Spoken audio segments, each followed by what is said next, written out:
Okay, so this is kind of like a sequel to my video on Tread that I put out a few months back, and in that video I discuss a lot of the artists who laid the foundation for what I'm going to talk about here. So if you haven't watched that one yet, then you don't have to, but you can if you want. Throughout the past year or so, there's been a new style of hip-hop that has kind of taken the underground by storm for just how absurd, enigmatic, and postmodern the music in this style sounds. Combining the melodic elements of tread, the tempos of Florida speed, and the atmosphere of cloud rap with low-bit production and nightcore aesthetics in the vocals and visual art, leaves us with one of the most interesting movements going on in music right now. The earliest traces of this genre can be kind of hard to pin down, as it almost feels like this is what the underground has been building towards since the days of Raider Clan, but the most popular and arguably most influential group in this style is the Tennessee-based experimental supergroup Reptilian Club Boys. I talked about these guys a bit already in my Tread video, and I still see them as being connected to that scene given their collaborations with guys like Wi-Fi God and 5G, but they're really on a whole other level when compared to other artists in the Tread scene. It's like they've taken this sound and reinvented it with their frantic sampling, unconventional flows, and perhaps most importantly, low-bit beats that sound like they're coming from a bunch of arcade cabinets. Well, it would take a few years for High C, DOMD, and Cartier to come to the artistic conclusion that would end up sparking this scene. The production and aesthetic choices of early mixtapes like Emo Child Bankroll Posse in 2015 all the way up to Reptilian Shrine in 2017 offer a unique experience that acts as a clear indicator of what was to come. The group really came into their own in 2019 though, not only with stellar projects like Demons in Tokyo the Movie, RCB Bizarre Adventure, and Hide the Lone Star Mixtape, but with some great singles that helped shape where the style is now. The fast-paced lo-fi synth-pop of oh yeah juiced-up pop-punk emo swag is paired nicely with the melodic and slightly up-pitched vocals to create a track that's as transcendental as it is catchy. There's also the candy-coated pop rap bliss of LSD on My Tongue, which is not only one of the most popular songs in this style with well over 200,000 plays on SoundCloud, but masters the bit music atmosphere with these deep and hard-hitting synth chords that do a lot to carry the rhythm.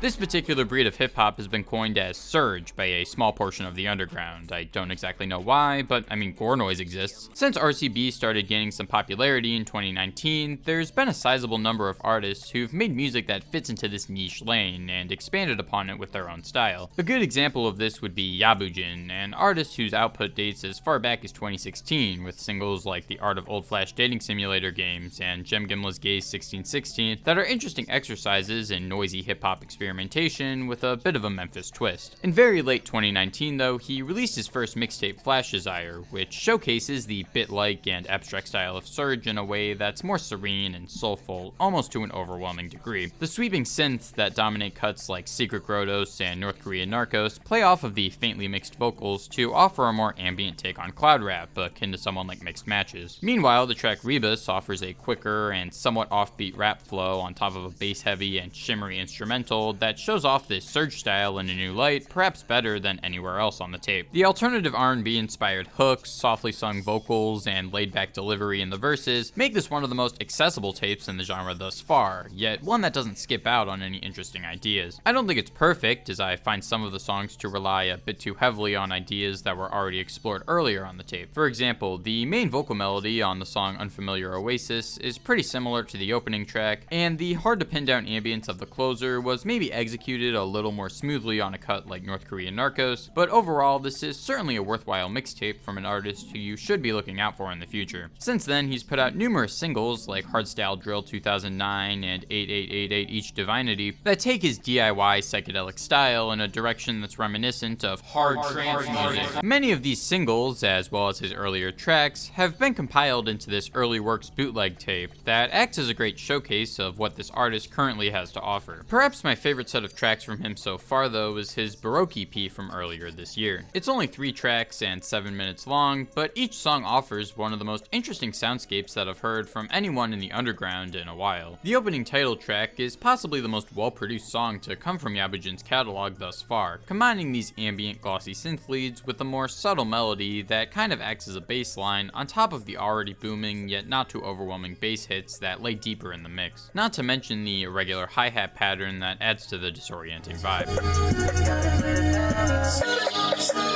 The vocals on this song stick out to me too, but more for their timbre and effects than anything else, as the flows are pretty simplistic. It all comes together into a pretty hypnotic and mesmerizing song. The second track, Garden, is a straight up ambient pop joint, from the washed out vocals to the more minimal instrumental. I know I haven't really said much about the lyrical content of any of these songs, and that's because a lot of these obscure SoundCloud tracks don't really have their lyrics typed out anywhere online and are kind of impossible to make out just by ear, but that doesn't take away from any of the emotional resonance that these songs still carry. It's like another step forward from the emo trap wave that gained a ton of popularity a few years ago, shown in an even more desolate and hazy display. This is well exemplified on the track Fetus as well, as the helpless vocals are completely buried behind a wall of echoey bleakness, completely recontextualizing everything that fits under the cloud rap umbrella into something genuinely disturbing. I'd highly recommend checking out this EP if you want to hear the current landscape of underground hip-hop filtered through a lens it hasn't quite been through before. Another artist who's gained some pretty big notoriety in this surge wave so far is a duo consisting of Eternity God and Y2 Crisis, better known as Spirit Gurlz. While these two have only been putting out music together for around a year at this point, they've built up a pretty impressive set of EPs and short albums that show a noticeable improvement in a very short span of time. While their first EP, Franchise Comp, isn't that much to write home about in my opinion, with its kind of bland production, simple flows, and lyrics that, while chuckle-worthy at times, don't give me much of a reason to revisit them, it did help establish this high-pitched, sped-up nightcore shtick as a staple in this scene, so I will give it props for that. This tape feels more like the duo just testing the waters and showcasing their personality more so than their actual songwriting prowess, as pretty much every song on here is only around 70 seconds long and usually ends before it goes anywhere interesting. It is only 7 minutes in total, so it's worth checking out if you're curious, but I think pretty much everything that they were going for with this tape was far better executed on other projects that came out mere weeks later. Eternity Tape, for example, has much more detailed production with more complex synth lines and intricate layering. It's paired nicely with the more hook-driven songs and melodic vocals, making for some of the most iconic tracks to come from the duo so far. For example, the song Soldier Hard on eBay has this really endearing chorus that reminds me of something from the PC music catalog, and is well complemented by the fast-paced yet atmospheric instrumental. Or the song Teardrops in My Subaru, which has maybe my favorite production on the EP for how it combines these harder electronic grooves with the icy synths that float on top of them. There's not really a song on this project that I dislike, but I do find it to be a little one note by the end and prefer some of their subsequent tapes that are a little more varied, like their next one, Pop Pop Pop. This tape is a little bit slower paced and puts more emphasis on the melodic elements in the instrumentals and vocals, but what I find most interesting about it are the production choices, and I'm not just talking about the beats. Listening through all of these projects in order, it becomes more apparent that the group is deliberately going for a more crushed up and lo-fi sound. While Eternity Tape was certainly a little more lo-fi than Franchise Comp was, this feels like the first true taste of what this duo is all about, and how they fit into this larger portion of the underground. My favorite of their early EPs though has to be Spirit Cult, as it sees the duo really begin to come into their own as songwriters. Graveyards, for example, has by far one of the most memorable choruses to come from the surge scene period, and is brought to life by this hypnotic and spooky beat that lingers in the background and sticks in my head every time I hear it.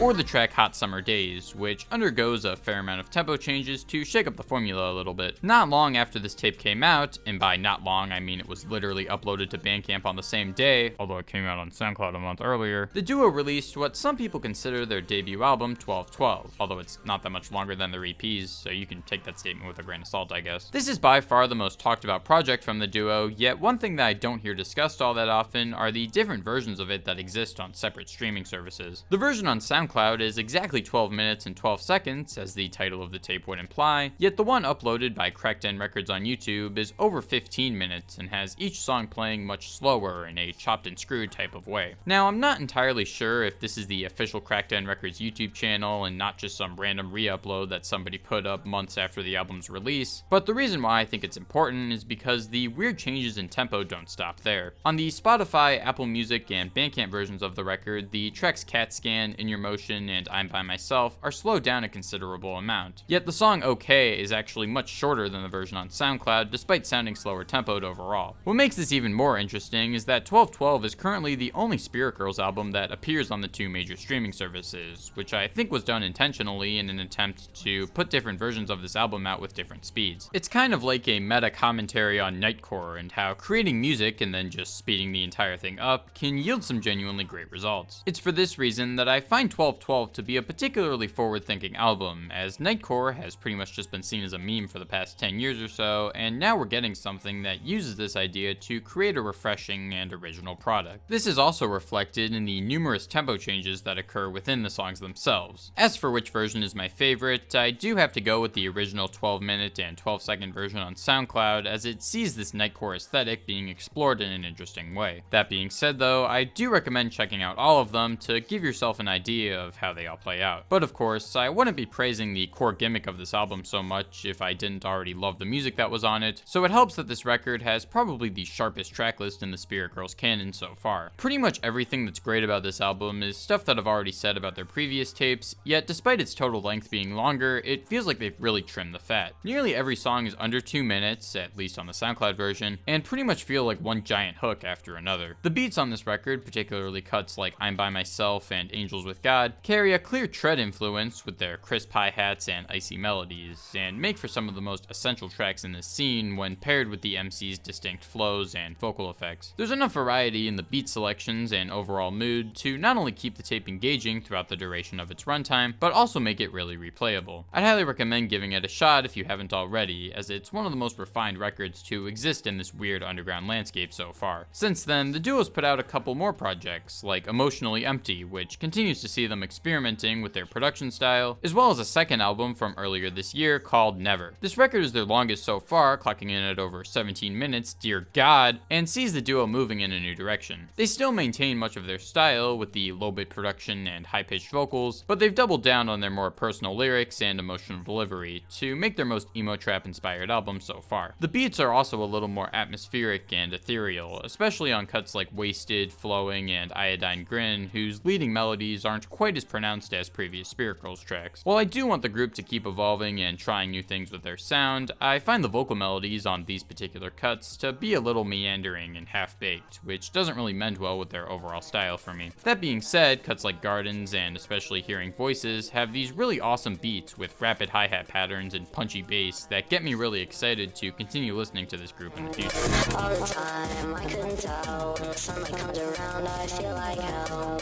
And with that, we have Spirit Gurlz, an awesome duo who are redefining what hip-hop can be with their crushed-up production, melodic flows, and Nightcore aesthetic. As much as I see them as fitting into this surge wave, there's another genre label being thrown around a lot online to describe artists who make intentionally low-quality, high-pitched, and abstract trap music that's cut from the same cloth as Spirit Gurlz. Some people call it crushed trap or bit crushed, but the term that I hear most often is hexed. The genre started to gain some popularity around mid-2019 when Cargo Boy M, also known as Toma the Undying, released a crushed and sped-up compilation of singles from Reptilian Club Boys and High C into this wonderful DJ mix with the aesthetically fitting title of Rare RCB HexD.mp3. Now, I know I mentioned this tape briefly in my video on Tread, but I had no idea how deep the rabbit hole actually went. There is tens of hours of this stuff on SoundCloud, with everyone from Drain Gang, Lil Uzi Vert, and Space Ghost Perp to 100 Gex and Farrah Abraham having some of their songs remixed into a hardly recognizable cacophony that's as strange as it is interesting. Now, I could understand some people writing off the more outlandish releases in this wave as nothing more than a passing meme, but I see a lot of artistic merit in taking these pre-established songs and presenting them in a new light, especially when it's a bunch of lesser-known tracks being curated and put together on a single mix. Perhaps my favorite project in this remix style so far is Anthony One's DanceDanceRamadan, as it samples a few pretty obscure trance songs and turns it into this really catchy and mind-altering madness that sounds like being way too high and drunk at a rave at 4 in the morning.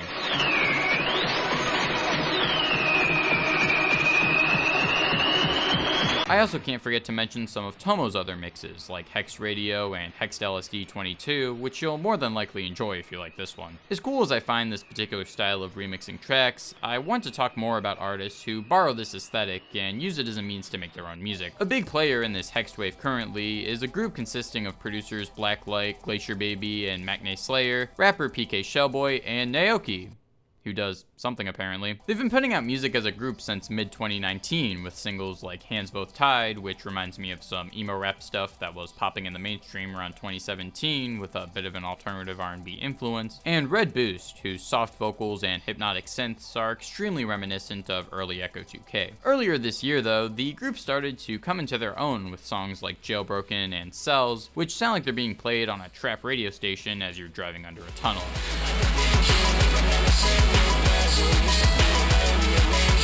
While they've yet to release any full-length albums or mixtapes at the time of me writing this, their 5-track EP FXG 3000 is one of the most addicting rap projects I've heard so far this year. Despite its relatively short length, it manages to pack in a ton of personality and memorable moments that make each track stick out from one another, and still has a longer running time than anything by Spirit Gurlz. The song Soaked, for example, not only holds the world record for most amount of times the term soaked ya has been used in the span of 1 minute and 47 seconds, but has a really unique beat with multiple drum layers that give it a distorted sense of depth, complementing the bouncy flow and intoxicating synth lead. Maybe the sharpest track on this EP though is the nearly 7-minute closer Jeopardy, which is absolutely epic. This song has one of the most unique and innovative uses of vocal sample manipulation that I've heard on any rap record in a while, and I love the way the ambiance of the beat progresses as the song goes on. It starts off very raw and skeletal for the first minute or so, before growing into a distorted wall of noise that's abrasive without being distracting.